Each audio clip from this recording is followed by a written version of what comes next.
L'année 2023 a été très intense et par moments difficile pour bien des maires au Québec. En fait, ils ont vogué au travers plusieurs crises, rappelez-vous. Ils sont en première ligne, ces gens-là. Ils doivent répondre à toutes les urgences. On vous propose ce soir une sorte de bilan de l'année avec 3 maires. On va avoir avec nous Manon Cyr, mairesse de Chibougamau. On va avoir Stéphane Boyer, maire de Laval. France Bellil, mairesse de Gatineau. Mais d'abord, un petit rappel des événements qui ont marqué leur année. Le feu au nord de Chibougamau, au sud de Vistini, avait avancé beaucoup plus rapidement qu'initialement prévu. Donc, on a décrété les mesures d'urgence à 7h30 environ. Je me sentais encore en état de panique. J'arrivais toujours pas à dormir la nuit.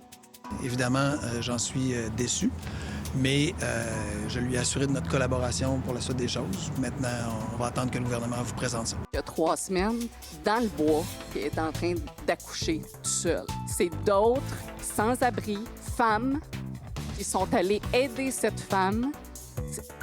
C'est quoi ça? C'est pas toujours le fun de lire sur les réseaux sociaux des messages qui nous impliquent de façon négative. Il ne faut jamais banaliser, puis c'est pour ça que c'est important de prendre les menaces au sérieux. Puis je sais que le service de police le fait avec tout justement le sérieux que ça commande.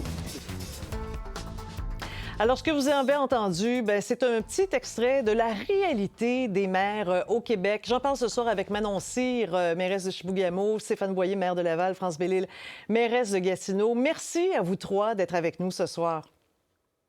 Bonsoir, plaisir. Plaisir pour nous. Mais quelle année 2023, vraiment?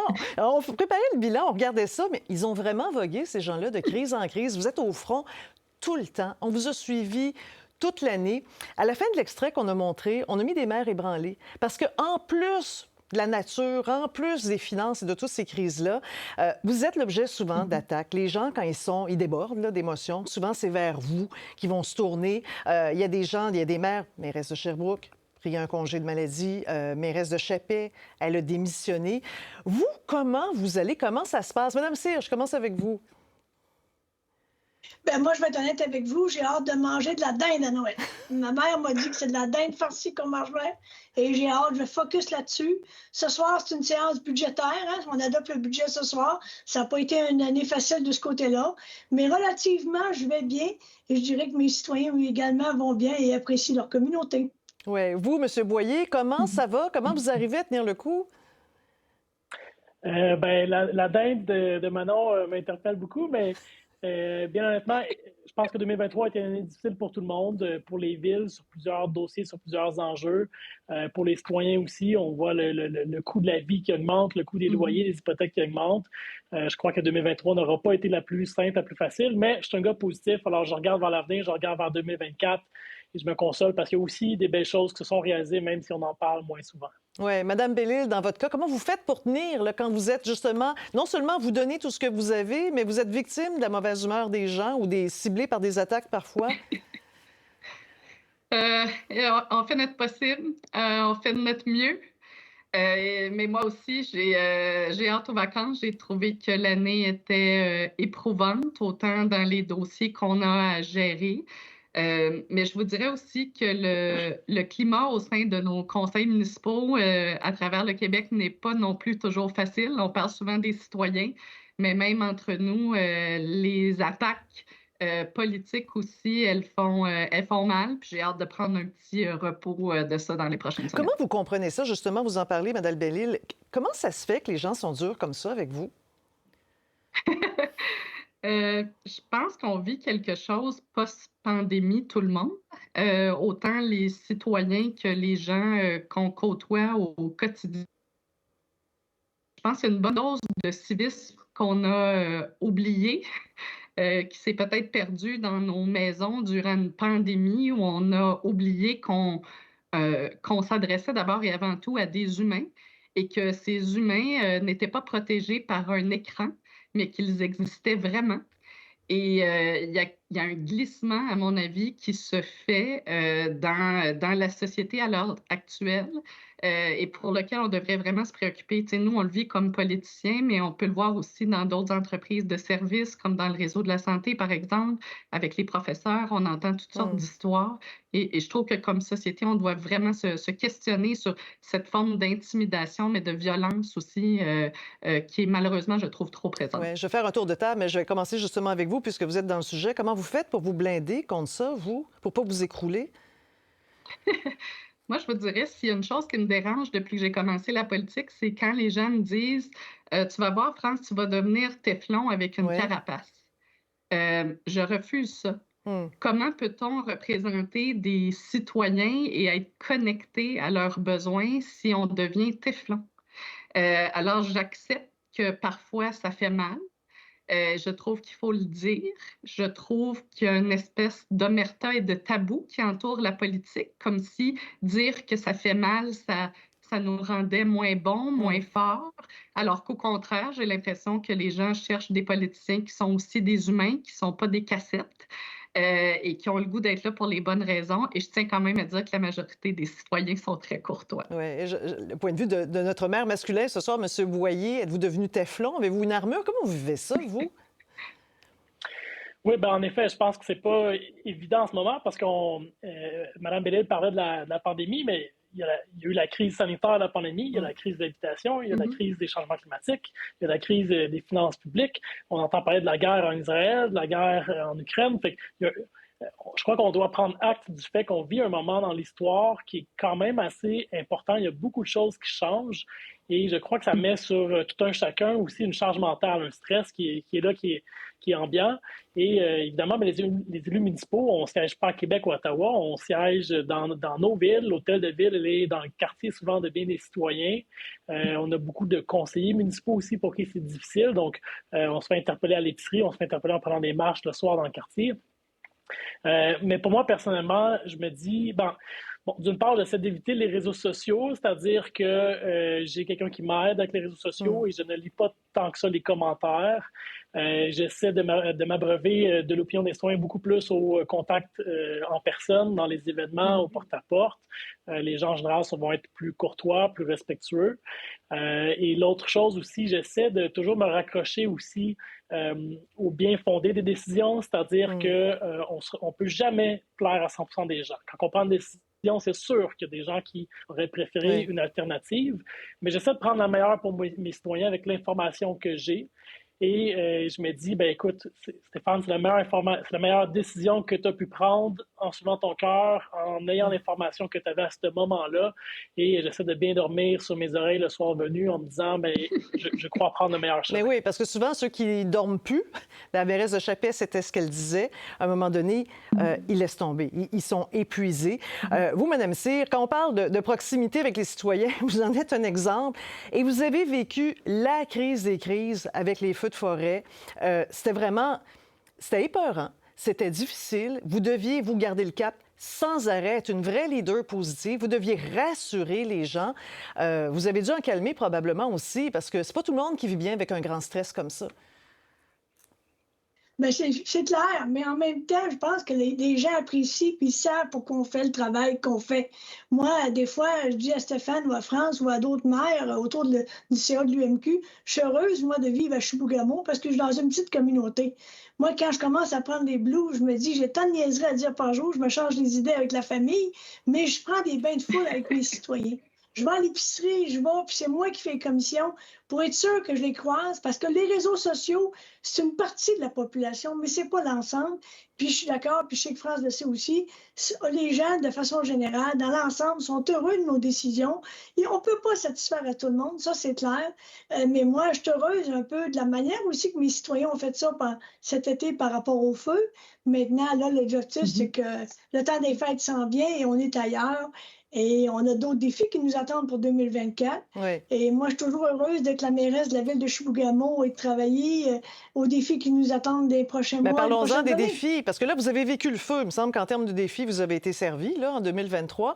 Mais maintenant, et ça, on l'oublie, vous êtes dans l'après-feu. Et ça aussi, c'est pas facile, parce que ça portait un coût énorme, évidemment, pour l'industrie du bois, puis principalement les gens dans votre secteur. C'est la forêt qui les fait vivre. Oui, puis je pense, un défi pour l'ensemble du Québec. Il faut savoir que juste au mois de juin, c'est le feu de 20 ans, les 20 dernières années en moyenne, qui s'est brûlé au total, cumulatif. Donc, c'est énorme. Le forestier en chef, il y a 15 jours, nous a donné les baisses de possibilités. C'est l'équivalent d'entre 13 et 14 000 maisons, en fait, du bois pour construire des planches pour des maisons neuves par année au Québec. Et c'est du capital, je dirais, qui est parti en fumée. Donc, il faut déjà penser avec le gouvernement du Québec comment on va aménager la forêt différemment, puis surtout qu'on va mettre des sommes majeures pour justement replanter, reboiser, penser l'adaptation au niveau de la mise en... des travaux sylvicoles et de l'aménagement forestier. Moi, je pense que l'avenir est là. L'adaptation climatique, ça a été un gros enjeu dans l'année. Hein? Vous êtes allés souvent au front, tous les maires, là, justement, sur cet enjeu-là. Mais l'autre enjeu qui a beaucoup marqué, c'est la crise du logement et l'explosion du nombre de sans-abri. Vous nous avez marqué, Mme Bellil, avec votre cri du cœur. On se rappelle, à ce moment-là, vous étiez sur le point de rencontrer des ministres, vous étiez avec d'autres maires, et puis vous avez parlé de cette femme qui avait accouché seule dans un boisé. Ça a comme marqué un tournant. C'est comme si ça a été une prise de conscience collective, ce que vous avez fait. Oui, puis je trouve ça, je suis toujours, je vais dire entre les deux, mon cœur balance parce que j'ai pas fait ça pour avoir de la lumière, mais j'ai fait ça parce que cette situation-là me dérange vraiment beaucoup. Et en même temps, je me réjouis que ça ait changé quelque chose. Cette journée-là, Madame Drolet, quand je suis rentrée chez moi, la journée de cette déclaration spontanée, je me suis couchée, puis j'ai pleuré, puis j'ai dit aujourd'hui, j'ai fait quelque chose pour le Québec. Et c'est là où on se rend compte qu'on peut avoir une voix très puissante quand on est un maire et une mairesse parce qu'on est en première ligne. Stéphane le disait tout à l'heure, on a la chance d'avoir des conseils municipaux où les citoyens viennent nous parler directement. Moi, je faisais mon épicerie en 45 minutes. Ça me prend maintenant 2 heures parce que je continue de faire mon épicerie puis de jaser avec les gens. Et c'est là où on voit toute la force de notre présence aussi sur le terrain. Et quand j'ai vu, entre autres, la mise à jour économique en novembre du gouvernement du Québec où il y avait des sommes supplémentaires pour l'itinérance, je me suis dit que j'avais fait un petit bout de chemin pour la société québécoise puis les gens qui en avaient besoin. Vous avez dit, il y a un petit morceau de moi là-dedans, là, finalement. Un tout petit, mais je le dis en toute humilité parce qu'il en reste tellement à faire. Oui. Monsieur Boyer, la crise du logement, parce que c'est lié, la crise de l'itinérance et la crise du logement, hein, nécessairement. Vous êtes à Laval, une ville où il y a beaucoup de jeunes aussi, où il y a un grand besoin d'avoir des endroits pour héberger les gens, parce que c'est une ville aussi qui attire l'immigration, on le voit, qui attire les jeunes familles. On la voit venir depuis longtemps, la crise, mais là, elle a frappé fort cette année. Vous l'avez vécu comment? Oui, c'est pas évident. Moi-même, je suis un jeune, je regarde pour m'acheter une propriété avec ma conjointe. Quand on n'a pas une maison à revendre qui a pris de la valeur au fil des dernières années, la marche à monter, elle est extrêmement grande. Même chose pour les gens qui sont locataires. On a vu des hausses de loyers spectaculaires. Et pour moi, ça, c'est tragique parce que l'habitation, c'est la plus grande dépense qu'une famille fait dans sa vie. Puis évidemment, plus on en met sur le loyer, plus on en met sur l'hypothèque, moins nous en reste dans les poches pour tout le reste, pour la qualité de vie, pour nos enfants, pour s'offrir des petits plaisirs. Donc, ça a un impact sur l'ensemble du quotidien, puis il y a aussi l'ensemble d'une ville. Donc, déjà en 2022, avec la mairesse de Longueuil, on avait lancé un sommet de l'habitation où sont venus plusieurs maires et mairesses pour trouver des solutions.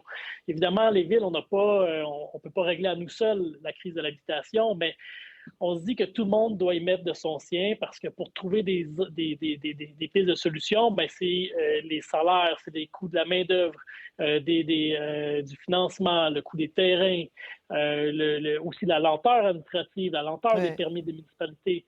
Donc, il y a tout un ensemble de facteurs qui expliquent pourquoi c'est cher aujourd'hui. Puis si on veut réussir à réduire l'accès, en fait les coûts pour faciliter l'accès à la propriété ou au logement, mais on doit déployer plusieurs solutions. Il n'y a pas une seule personne qui a à lui seul la solution miracle. Mais en même temps, vous voulez protéger du territoire, vous voulez protéger des milieux humides. Vous avez un souci environnementaliste qu'on avait moins à l'époque chez les maires, enfin, on pourrait dire à Laval. Oui. Moi, j'ai souvent... je vais être agressif à défendre ce qu'on veut protéger, puis je vais être agressif à développer ce qu'on veut développer. Donc, on doit établir un plan de match, une vision qui est claire, puis ça, foncer. Laval, on est une île. Un jour, il y aura 100 000 personnes de plus sur cette île-là, 200 000 personnes de plus, mais l'île, elle ne sera pas plus grande. Donc, on doit apprendre à développer différemment. Puis le choix qu'on a fait pour protéger nos terres agricoles, pour protéger les boisiers qui restent, c'est de densifier. Donc, on a des centres d'achat avec des immenses stationnements qui peuvent accueillir des centaines de milliers d'unités d'habitation. On peut permettre aux gens, par exemple, dans leur maison familiale, d'avoir un logement secondaire, donc que ce soit dans un agrandissement au sous-sol ou en convertissant un garage, de faire un petit logement secondaire. Ça crée des logements abordables, ça crée un revenu supplémentaire. C'est évidemment pas une solution pour tout le monde, mais si je prends l'exemple de Laval, il y a 130 000 maisons unifamiliales. C'est juste 1% des gens qui disent « Moi, je serais ouvert à accueillir un logement secondaire, même à propriété. » On viendrait de créer 1300 logements abordables, puis 1300 propriétaires qui auraient un revenu secondaire, un revenu d'appoint. Donc, des solutions, il y en existe. Après ça, n'en tient qu'à nous de les mettre en œuvre. Oui, bien ça a l'air facile qu'on dit comme ça, mais on sait qu'après ça, quand vient le temps d'appliquer, là, la vraie vie avec ces réalités arrive, et là, tout à coup, on voit les écueils. Puis parfois, il faut prendre son bâton du pèlerin, puis il faut marcher longtemps. Madame Cyr, dans votre secteur, ça s'est vécu comment? Et l'inflation, le coût de la vie, l'accès à la propriété, crise du logement, itinérance, ça se vit comment à Chibougamau? Ben nous, ça fait quand même plusieurs années qu'on en parle. Vous comprenez que Stéphane et France, chez eux, ça a une ampleur différente. Mais chez nous, ça prend pas grand-chose, autrement dit, pour manquer de logement. Et ça fait plus de 10 ans qu'on travaille sur le dossier. Donc, cette année, ça va bien, là. Ça commence à débloquer au niveau des blocs appartements. Chantier Chibougamau construit des blocs modulaires. On a vu l'édifice de 4 étages, 20 logements se construire, monter en 4 jours. On a un nouveau quartier qui s'en vient. Donc, il y a des dossiers qui ont pris du temps. Mais ce qui est important, je pense, c'est de prendre le temps de discuter avec le rationnel. Vous savez, les enjeux qu'on parle, là, changement climatique, logement, itinérance, ben, je pense qu'il faut s'asseoir tout le monde ensemble pour en parler puis trouver des solutions. C'est sûr qu'à notre échelle, ici à Chibougamau ou en région à la Baie-Jim, on a pu le faire, mais c'est partout au Québec. Mais moi, je me dis, essayons d'être rationnels puis voyons c'est quoi les meilleures options et adoptons les situations, les solutions en fonction de chacune des situations. Mais ça prend beaucoup d'interlocuteurs. Il y a plusieurs paliers de gouvernement aussi là-dedans. On a fait état, il n'y a pas si longtemps, dans un reportage à Radio-Canada, de la difficulté pour les maires, parfois des villes plus petites, des plus petites municipalités, d'avoir accès aux élus. Parfois être obligé de payer une carte de membre, un cocktail, une assemblée politique. Est-ce que vous vivez ce genre de situation-là, vous? Non, madame. Moi, madame, là, quand je cotise pour un parti, je veux saluer d'abord le travail de mon député, puis j'ai aucun problème avec ça. Là, il ne faut pas mêler les dossiers. Même la mairesse de Chibougamau, si j'ai besoin de parler avec le premier ministre ou j'ai besoin de parler avec un ministre, on travaille avec nos députés, puis on l'interpelle, puis on prépare nos dossiers, puis on avance. Okay. Ça, c'est du passé, puis ça date de Mathusalem. Là. OK. Alors, c'est pas dans votre réalité de 2023, si je comprends bien. Voilà. Alors, on comprend. C'est la réalité d'autres, parce qu'ils en ont témoigné, mais c'est pas la vôtre. Madame Bellil, il y a un sujet. En préparant notre table ronde en équipe, on se disait le transport en commun. On ne sait même plus par quel bout le prendre, ce sujet-là. On a l'impression que ça bloque partout. Votre réalité, à vous, en Gatineau, ça se passe comment? Parce qu'il y a moins de monde, ça coûte plus cher, il y a une pénurie de main-d'œuvre pour les chauffeurs, il y a beaucoup de monde pas content, puis on a l'impression que les gouvernements n'ont pas l'air de trouver que c'est un sujet particulièrement intéressant. Vous, ça se passe comment? Bien, je vous dirais, la ville de Gatineau, c'est au Canada l'endroit où la reprise en transport en commun a été la plus lente parce qu'on a beaucoup de fonctionnaires fédéraux qui sont maintenant en télétravail, donc l'impact est vraiment immense. Donc, on a un défi d'achalandage.